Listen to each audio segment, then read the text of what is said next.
Hi everyone, how are you? I'm Savandar Shridhar, it's my new YouTube channel. আমি এই YouTube চ্যানেলটি খুলেছি আমার ফটোশপে ডিজাইনের যে জ্ঞান এবং আইডিয়াগুলো রয়েছে সেই জ্ঞানগুলো সকলের মধ্যে বন্টন করে দেওয়ার জন্য এবং আমার আইডিয়াগুলো সকলের মধ্যে ছড়িয়ে দেওয়ার জন্য এবং সকলকে শেখানোর জন্য।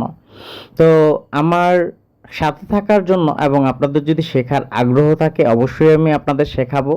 তাই যদি শেখার আগ্রহ থাকে আমার এই চ্যানেলটিকে আপনারা সাবস্ক্রাইব করে রাখুন, নোটিফিকেশন বেলটা চেপে রাখুন যেন আমি ভিডিও আপলোড করলে সাথে সাথে আপনাদের কাছে নোটিফিকেশন চলে যায়। এবং লাইক কমেন্ট করে আমার সাথে থাকুন, কমেন্ট করে বলুন আপনারা কি বুঝতে পেরেছেন এবং কি বুঝতে পারেননি, আমি সকল কিছুই উত্তর দিব কমেন্টে। তো এখানে দেখুন আমি সবুজ কালারের একটা পাতা নিয়েছি আমার একটা সলিড পেপারে, ওটার উপরে আমি আমার নামটা লিখেছিলাম শ্রাবণ দাস হৃদয়। ওটা যখন পুরোপুরি আমি কভার করলাম, আমি পরবর্তীতে ওই সবুজ পাতাটা আমার নামের মধ্যে চলে এসেছে একটা সলিড পেপারে। তো এই ধরনের আইডিয়াগুলো জানার জন্য আমার সাথেই থাকুন, আমার চ্যানেলটি সাবস্ক্রাইব করে রাখুন।